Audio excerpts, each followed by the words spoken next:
Students, last video we discussed about meaning of insurance, various words used in insurance and characteristics of a insurance. Today's video we discuss about types of insurance and principle of a insurance. First of all, we discuss about type of insurance. There are the two types of insurance. First one is life insurance and second one is a general insurance. Life insurance means बेटा आपको वैसे तो इसके word से ही पता लग रहा है, इसमें कोई ह्यूमन बीइंग अपनी लाइफ का इंश्योरेंस करवाता है, जबकि जनरल इंश्योरेंस में डिफरेंट थिंग्स का इंश्योरेंस होता है। लाइफ इंश्योरेंस में हमारे को रुपए यहाँ पे दो ऑप्शन होते हैं बेटा। एक हमने अब कोई पर्सन अपनी लाइफ का इंश्योरेंस करवाता है तो एक तो क्या मिलती है बेटा, उसको यहाँ पे सिक्योरिटी मिलती है कि अगर कोई मिस हैपनिंग होगी, कोई इवेंट घटेगा तो जितने का उसने इंश्योरेंस कराया whole amount paid by company to his family. अगर जिसने इंश्योरेंस कराया है अगर उसकी डेथ होती है तो उसके द्वारा कराया गया इंश्योरेंस के रुपए कंपनी द्वारा उसकी फैमिली को दिए जाएंगे। सेकंड क्या बेटा, सपोज करो अगर मान लो उसकी डेथ नहीं होती तो जितने भी रुपए उसने इंश्योरेंस कंपनी को दिए हैं किस्तों में बेटा, तो वो रुपए उसको मिलते रहते हैं, तो वो रुपए विद इंटरेस्ट उसको बाद में सारे मिल जाते हैं if there is no event. मतलब कि इसमें तो लाइफ इंश्योरेंस करवाने से हमारे को दोनों हाथों में लड्डू है। जिसने इंश्योरेंस कराया बाय चांस उसकी डेथ है तो वो whole amount paid by the company to his family, but there is no miss happening कि जिसने इंश्योरेंस कराया है उसकी डेथ नहीं हुई तो after the completion of period whole amount paid by company to the insured person with interest. तो इसमें हमारे को दोनों एडवांटेज होते हैं। जिसकी डेथ होती है तो भी उसकी फैमिली को रुपए मिलेंगे, जिसने इंश्योरेंस कराया उसकी डेथ ना हो तो भी टाइम पीरियड पूरा होने के बाद वो रुपए उसको मिलने ही मिलने हैं 100%। तो लाइफ इंश्योरेंस में हमारे को रुपए की श्योरिटी होती है बेटा। सेकंड क्या होता है बेटा, जर्नल इंश्योरेंस। जर्नल इंश्योरेंस में हम theft insurance, fire insurance, marine insurance, accident insurance करवा सकते हैं। जैसे बेटा थेफ्ट इंश्योरेंस, हमारे गोडाउन में कोई सामान पड़ा है और हमारे को ये डर सताता है कि हमारे कोई फियर है कि कहीं चोरी ना हो जाए, तो उस चोरी के डर को रिमूव करने के लिए, मिनिमाइज करने के लिए हम थेफ्ट इंश्योरेंस करवा सकते हैं। मान लो गोडाउन में रुपए पे गोदाम में सामान पड़ा था 10 लाख का, इसका हमने करा लिया थेफ्ट इंश्योरेंस, ठीक है। और इंश्योरेंस कंपनी को हमने इसका इंश्योरेंस करा तो इसको रुपए दे दिए प्रीमियम के, बीमे के, किस्त के, मान लो यहाँ पे 60,000 रुपए, कुछ भी सपोज करो। लेकिन 1 साल का बीमा करा था मान लो कि उसमें, लेकिन वहां पे कोई भी गोडाउन में कोई इवेंट नहीं हुआ, कोई आग नहीं लगी, तो इंश्योरेंस कंपनी से हमारे को कुछ नहीं मिलेंगे, इन्वेस्टमेंट नहीं होता, केवल क्या मिलती है बेटा, जनरल इंश्योरेंस में सिक्योरिटी मिलती है। अगर वहां पे आग लगी तो हम सेफ हैं कि बीमा करवा रखा है, कंपनी से रुपए मिल जाएंगे। लेकिन there is no event, nothing amount received by us from the company. अगर वहां पे कुछ भी इवेंट नहीं हुआ तो जो रुपए हमने कराए थे डिपॉजिट, उसका कुछ भी रुपया हमारे को नहीं मिलता। तो इसमें इन्वेस्टमेंट हमारी क्या होती है बेटा, यहाँ पे 0 होती है। सेकंड पॉइंट बेटा, मान लो हमने थेफ्ट इंश्योरेंस कराया था कि भाई वहां पे चोरी होगी तो उसके कारण रुपए मिल जाएंगे, लेकिन बाई चांस वहां पे कोई आग लग गई तब लॉस तो तब भी बेटा, लेकिन हमने इंश्योरेंस करा रखा है थेफ्ट का भी, में लिखवा रखा कि चोरी होगी तो ही कंपनी हमारे को रुपए देगी, लेकिन लॉस तो हमारे को है क्योंकि वहां पे क्या लगी बेटा, गोडाउन में आग। लेकिन ये उसका इंश्योरेंस करवाते टाइम हमने थेफ्ट का इंश्योरेंस करवा रखा है। ये इसका बेटा अप्रोक्सीमेट या नियर कॉज था। अगर और किसी रीजन से अगर वहां पे आग लगती है, लॉस होता तो कंपनी हमारे को रुपए नहीं देगी। जिस चीज के हमने इंश्योरेंस करा उसी रीजन से अगर लॉस होता है तो कंपनी रुपए हमारे को पे करती है। ऐसे ही बेटा फायर इंश्योरेंस, गोडाउन में हमारे को डर की आग लगेगी, इसमें चोरी का था बेटा, ये फायर का है कि हमारे को डर था कि गोडाउन में है वहाँ पे फायर का डर है, तो हम उसका भी इंश्योरेंस करवा सकते हैं। उसके लिए 60,000 रुपये दिए, लेकिन वहाँ पे इवेंट घटेगी तो ही रुपए कंपनी हमारे को 10 लाख दे देगी एज ए सिक्योरिटी, हम सेफ हो गए। लेकिन कुछ भी वहाँ पे इवेंट नहीं घटी तो कंपनी हमारे को कुछ भी रुपया नहीं देती। तो जनरल इंश्योरेंस में केवल सिक्योरिटी होती है, इन्वेस्टमेंट नहीं होता। मतलब कि जो हमने रुपए वो हमारे जुड़ दिए हैं वो जुड़ते नहीं बेटा। ऐसे ही मेराइन इंश्योरेंस में, समुद्री बीमे में हम बहुत बड़ी बड़ी जहाज़ों में सामान लेके आते हैं तो उसका हम वहाँ पे सामान का, हम वहाँ पे शिप का भी इंश्योरेंस करवा सकते हैं। तो ये हमारे टाइप थे बेटा यहाँ पे लाइफ इंश्योरेंस और जर्नल इंश्योरेंस। इसमें इम्पोर्टेंट पॉइंट एक मान लो आप इसमें क्या बेटा, लाइफ इंश्योरेंस में दोनों प्रकार के एडवांटेज हमारे को मिलते हैं। हमारी लाइफ के परिवार की सिक्योरिटी भी है, और वहाँ पे डेथ ना हो तो रुपए तो भी हमारे को with interest after the completion of time मिलते हैं। लेकिन थेफ्ट इंश्योरेंस, फायर में, मेराइन में कुछ इवेंट होगा तो ही रुपए मिलेंगे, तो हम सिक्योर हैं।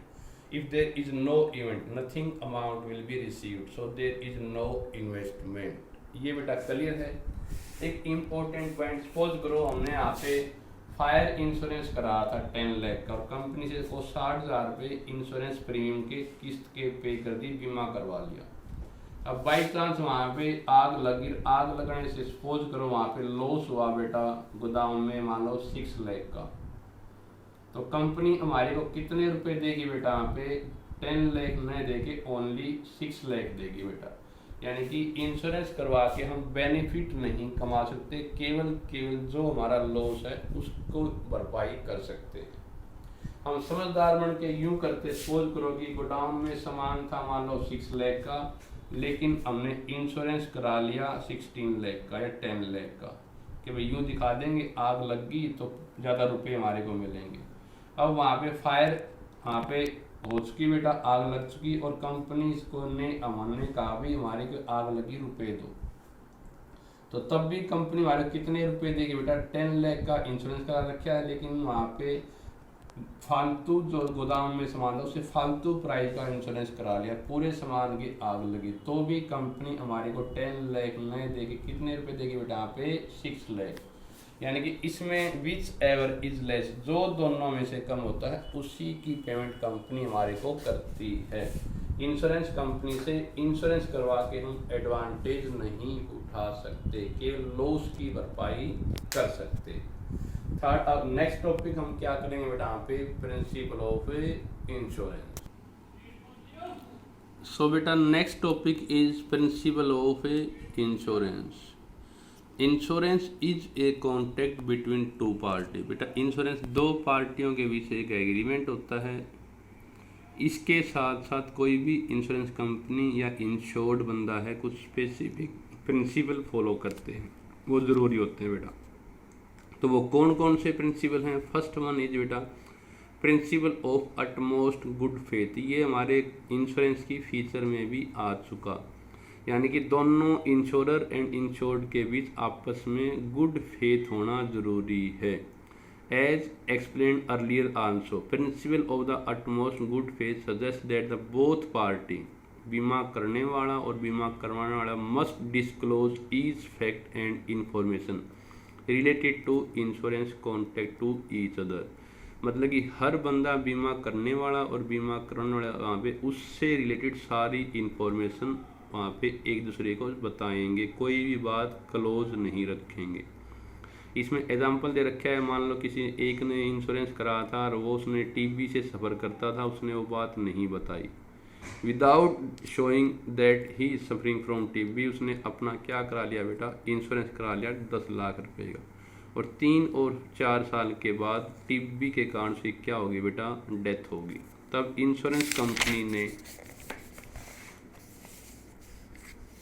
उसको पता लगा कि भाई उसके यहाँ पे फादर की डेथ कैसी हुई बेटा, यहाँ पे उस टीबी के बीमारी के कारण। तो अब इस सर्कमस्टांसेस के अंदर company not pay anything to his son और हिज डिपेंडेंट और हिज नॉमिनी, क्योंकि उसने ये बात छुपाई थी।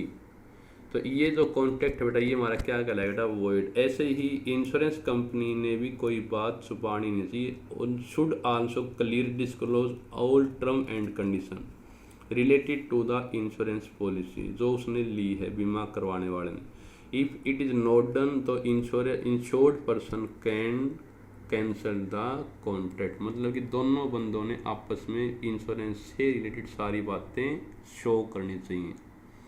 सेकंड क्या बेटा, principle of insurable interest. And जिस सामान का हम इंश्योरेंस कराते हैं उसमें हमारा क्या होना चाहिए बेटा, फुल इंटरेस्ट होना चाहिए। For a valid insurance contract it is necessary that the insured has full interest in the property or life so insured by him। जिसका उसने इंश्योरेंस कराया है उस लाइफ में या उस प्रॉपर्टी में उसका पूरा इंटरेस्ट होना चाहिए। जिस चीज़ में हमारा कोई इंटरेस्ट नहीं है, अगर हमने उसका इंश्योरेंस कराया तो कुछ रुपए नहीं मिलते। यहाँ पे बेटा दिखा रखा है insurable interest difference with every contract of insurance. जैसे बेटा इन लाइफ इंश्योरेंस में कोई हस्बैंड है बेटा, वो अपनी वाइफ का इंश्योरेंस करवाता है, उस टाइम उसका इंटरेस्ट था बेटा क्योंकि उसकी वाइफ थी। उसके बाद उसका अपनी पत्नी से क्या होता है बेटा, तलाक हो जाता है विद दिस डाइवोर्स। उसके डाइवोर्स होने के बाद हस्बैंड गेट हिज वाइफ, यहाँ पे he does not have any insurable interest in the former wife. उसका उसे तलाक हो गया तो उसे कोई लेना देना नहीं बेटा, उसका उसे कोई इंटरेस्ट नहीं है। लेकिन now the insurance contract will note be held void only such condition. तो इस कंडीशन में उसको इंश्योरेंस को हम गलत नहीं कह सकते, क्योंकि जब उसका इंश्योरेंस कराया उस टाइम पे वो उसकी क्या थी बेटा, वाइफ थी।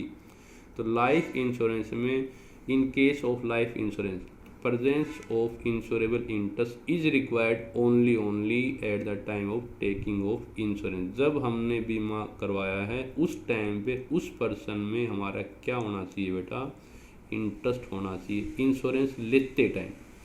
सेकंड बेटा यहाँ पे कौन सा, in case of fire insurance. हमने कोई गोदाम में सामान था, उसके आग लग गई, उस टाइम पे हमारा इंटरेस्ट कब होना चाहिए बेटा, insurable interest is required at the time of taking of insurance policy as well as time of occurrence of loss. जब उसका इंश्योरेंस करा तब भी उसमें हमारा इंटरेस्ट होना चाहिए, और जब उसमें आग या लग के लॉस हुआ तो भी उसमें हमारा इंटरेस्ट होना चाहिए। यानी फायर इंश्योरेंस में eight the time of taking of insurance and the time of occurrence of loss insurable interest must be compulsory. जबकि बेटा मैराइन इंश्योरेंस में जब लॉस होता है उस टाइम पे हमारा उसका इंश्योरेबल इंटरेस्ट होना ज़रूरी है। जैसे किसी से सामान, यहाँ पे शिप से सामान लेकर आ रहा कोई ए पर्सन, उसने इंश्योरेंस करा लिया, फिर वहीं के रास्ते में हमने वो सामान हमने परचेज कर लिया, फिर आग लग गई, तो उसमें उस टाइम पे हमारा इंश्योरेबल इंटरेस्ट है तो हम उससे रुपए कंपनी से ले सकते हैं। घटना घटने के टाइम पर हमारा उसमें कुछ इंटरेस्ट होना चाहिए। थर्ड क्या बेटा, प्रिंसिपल ऑफ इंडेमनिटी बेटा, यानी कि इस प्रिंसिपल के अकॉर्डिंग यहाँ पे कोई भी बीमा करवाने वाला कंपनसेशन ले सकता है बेटा एक्चुअल लॉस का। वो कंपनी से कोई बेनिफिट या प्रॉफिट नहीं कमा सकता। मैंने एग्जांपल दिया था, फिर भी और एग्जांपल ले लो बेटा। जैसे इसके अंदर यहाँ पे दिखा रखा है, एक person get his stock insured with 50 rupees out of 70,000। उसके गोदाम में सामान था 70,000 रुपये का, 70 का, लेकिन उसमें से उसने इंश्योरेंस कराया है केवल 50,000 का। अभी ज़्यादा अमाउंट का इंश्योरेंस कराऊंगा तो ज़्यादा रुपए मैंने पेमेंट किस्त के करने पड़ेंगे। तो 70 में से ओनली 50,000 का उसने इंश्योरेंस कराया है। अब मान लो गोदाम में आग लगी तो इंश्योरेंस कंपनी कितने रुपए हमारे को पे करेगी बेटा, विच एवर इज लेस 50,000, क्योंकि actual loss of his stock and note 70,000, क्योंकि उसमें लॉस कितने का हुआ बेटा, यहाँ पे 50,000 का हुआ है। दूसरे प्रकार से लगा लो कि उसने यहाँ पे person get his stock insured with ₹50,000 for 30। इसके अंदर उसने 50,000 वाले में से कितने का इंश्योरेंस कराया बेटा, 30,000 का। और तब गुड्स के अगर आग लगती तो कितने रुपए कंपनी से हमारे को मिलेंगे बेटा, only 70,000 which ever is less. ये क्लियर बेटा। इस प्रिंसिपल ऑफ इंडेमनिटी के अंदर यहाँ पे बीमा करवाने वाले को लॉस की भरपाई होती है, वो कंपनी से प्रॉफिट नहीं कमा सकता। एक दोबारा एग्जांपल लेते हैं बेटा यहाँ पे, this contract provide security against loss and no profit can be made out of this contract. इस कॉन्ट्रैक्ट के अकॉर्डिंग केवल उसको लॉस की सिक्योरिटी मिलती है, प्रॉफिट नहीं कमा सकता। जैसे एग्जांपल लिया है, एक person get his stock insured worth ₹50,000 for 70,000, यानी उसने समझदारी मन के 50, मैंने गलत बोल दिया था बेटा पहले, 50,000 का गुड्स का स्टॉक उसने 70,000 का इंश्योरेंस करा लिया। सामान था 50,000 रुपये का, लेकिन इंश्योरेंस करा लिया फालतू का 70,000 रुपये का बेटा। और अब गोदाम में अगर कोई लॉस होता तो कंपनी से उसको 50,000 रुपये के ही रुपये मिलेंगे, क्योंकि कंपनी कहेगी अपना बिल दिखाओ भाई, तो बिल में तो 50,000 लिखा था ना। तो फालतू का इंश्योरेंस करवाने से कंपनी से एक्स्ट्रा रुपये हमारे को नहीं मिलते। अगर हमने 50 का सामान था उसमें इंश्योरेंस करा के 30 का, तो अगर तब लॉस होता तो भी हमारे को 30 ही मिलेंगे, फालतू रुपये नहीं मिलेंगे। नेक्स्ट क्या बेटा, principle of warranty. The warranty यानी कि एक किस्म से गारंटी देना बेटा। The term warranty has stand to certain term and condition which are to be fulfilled by the insured, की कुछ शर्तें हैं जो बीमा करवाने वाला द्वारा पूरी की जाएंगी। If the insured does not follow these terms, the condition, the insurance company contract can be cancelled। इसमें बीमा करवाने वाला कुछ टर्म एंड कंडीशन है कि मैं आपके द्वारा वही इन बातों को फॉलो करूंगा, और वो बातें मैं फॉलो नहीं करूंगा तो कंपनी को अधिकार है वो इंश्योरेंस कैंसिल करने का। और वो कौन कौन सी टर्म कंडीशन है, क्या क्या वारंटी देता है। एक तो होता है एक्सप्रेस वारंटी बेटा, ये होती है रिटर्न में वारंटी। इसके अंदर there are the written term and condition mention in the insurance policy. For example, a person getting his ship insured has to give a warranty that he will not take this ship to certain specified ports. यानी इसमें कुछ शर्तें और कुछ condition return में होती हैं, जैसे कि एक पर्सन ने कहा कि मैं स्पेसिफाइड पोर्ट के अंदर मैं शिप को नहीं लेके जाऊंगा, फिर वहाँ पे ले गया तो उसको फिर लॉस तो रुपये नहीं मिलेंगे, क्योंकि उसने गारंटी दी कि मैं वहाँ लेके जाऊंगा बेटा। सेकंड क्या है, इम्प्लाइड वारंटी, ये रिटर्न में नहीं होती।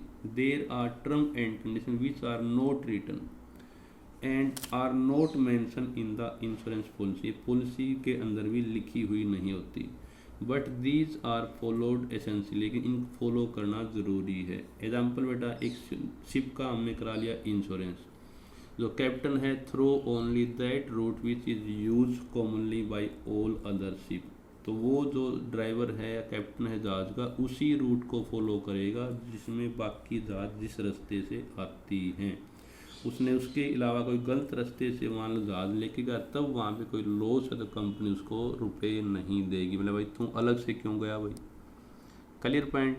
इसमें इंश्योरेंस करवाने वाला एक रिटर्न में यहाँ पे टर्म पॉलिसी में लिखे होते हैं कि इस कारण से लॉस है तो मिलेंगे। एक होती इम्प्लाइड वारंटी की जो नॉर्मली बंदे करते हैं हम वही करेंगे, उससे अलग हटके गया तो रुपये उसको नहीं मिलेंगे। नेक्स्ट क्या बेटा, प्रिंसिपल ऑफ कॉन्ट्रीब्यूशन। इसके अंदर जैसे एग्जांपल दिखा रखा है भाई, एक हाउस था उसका करा दिया इंश्योरेंस हमने 12 लाख रुपए का, लेकिन वो 3 कंपनियों से इंश्योरेंस करा है, ए से 2 लाख रुपए का, बी से 4 लाख का, सी से 6 लाख का। तीनों कंपनियों से हमने अलग अलग अमाउंट का इंश्योरेंस करा लिया टोटल हाउस में से। अब मान लो वहाँ पे कुछ लॉस होता है तो सारी ये लॉस है बेटा तीनों कंपनी देंगी। किस प्रोपोर्शन में बेटा, यहाँ पे 1:2:3 में। अगर 12 लाख का लॉस है तो 2 लाख ये दे देगी, 4 लाख ये और 6 लाख ये। बाई चांस यहाँ पे लॉस होता हाफ अमाउंट का, 6 लाख का लॉस होता तो ये आधे देती बेटा 1 लाख, ये 2 लाख देती और ये क्या देती बेटा यहाँ पे 3 लाख। तो उसी प्रोपोर्शन में इंश्योरेंस कंपनी उसके कंपनसेशन के रुपए पेड करेंगे। लेकिन ये प्रिंसिपल लाइफ पे इंश्योरेंस पे एप्लीकेबल नहीं होता, क्योंकि लाइफ की यहाँ पे कोई वैल्यू नहीं होती। हम अपने जीवन का इंश्योरेंस, लाइफ का इंश्योरेंस अलग अलग कंपनियों से कराया तो सभी ने हमारे को पूरे रुपए देने पड़ेंगे, क्योंकि लाइफ की कोई वैल्यू नहीं होती। नेक्स्ट है बेटा यहाँ पे प्रिंसिपल ऑफ सबरोगेशन बेटा। इसके according principle of subrogation apply to all compensatory insurance contract as per principle when the insurance company compensate insured of the loss of any property, then all right related to that property automatically get transferred to the company. हमने मान लो बेटा house का या अपने गाड़ी का insurance करा लिया, गाड़ी को लॉस हो गया, एक्सीडेंट हो गया, तो गाड़ी के रुपए अगर कंपनी से हमारे पूरे मिलते हैं तो जो गाड़ी स्क्रैप वैल्यू तो उसके ऊपर किसका अधिकार है बेटा? इंश्योरेंस कंपनी का। लॉस होने पर कंपनी ने अगर हमारे पूरे रुपए दिए हैं तो जो भी उसमें स्क्रैप या जो कुछ बचता है तो उसके ऊपर सारा अधिकार कंपनी को ऑटोमेटिकली ट्रांसफ़र हो जाता है। इसके अंदर बेटा when the insurance compensate the insured that all right related to his property of insured get transfer to his company, मतलब कि हमने गाड़ी का इंश्योरेंस कराया, गाड़ी के पूरे रुपए मिल गए, तो जो गाड़ी भी हमारे गाड़ी के ऊपर हमारा कोई अधिकार नहीं है, तो सारी बची हुई स्क्रैप वैल्यू कौन लेके जाएगा बेटा? कंपनी लेके जाएगी। नेक्स्ट क्या बेटा? Principle of mitigation of loss, यानी कि मिनिमाइज ऑफ लॉस। इस प्रिंसिपल के अकॉर्डिंग हमने इंश्योरेंस करा रखा है, तब भी कोई अगर लॉस होता तो उस लॉस को हमने कम से कम करने की कोशिश करनी चाहिए।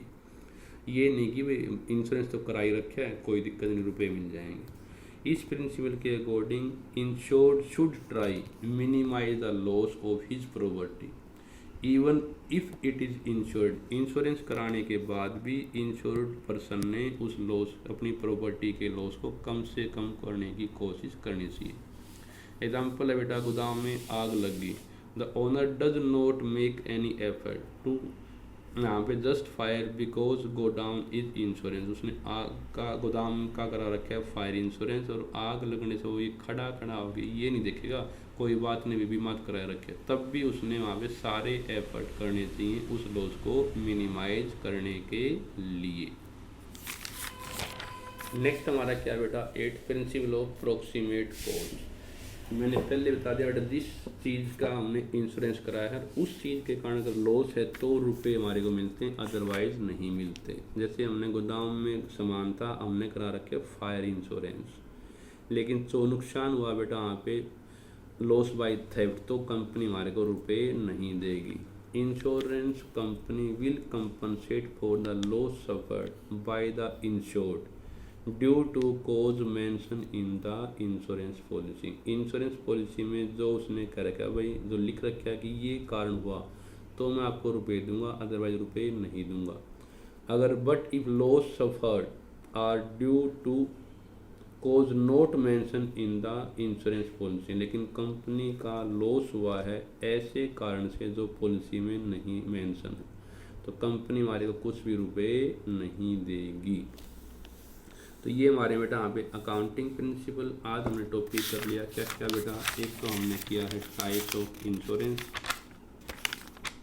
2 टाइप के होते हैं, एक फायर इंश्योरेंस और एक क्या होता है बेटा अभी लाइफ जर्नल इंश्योरेंस।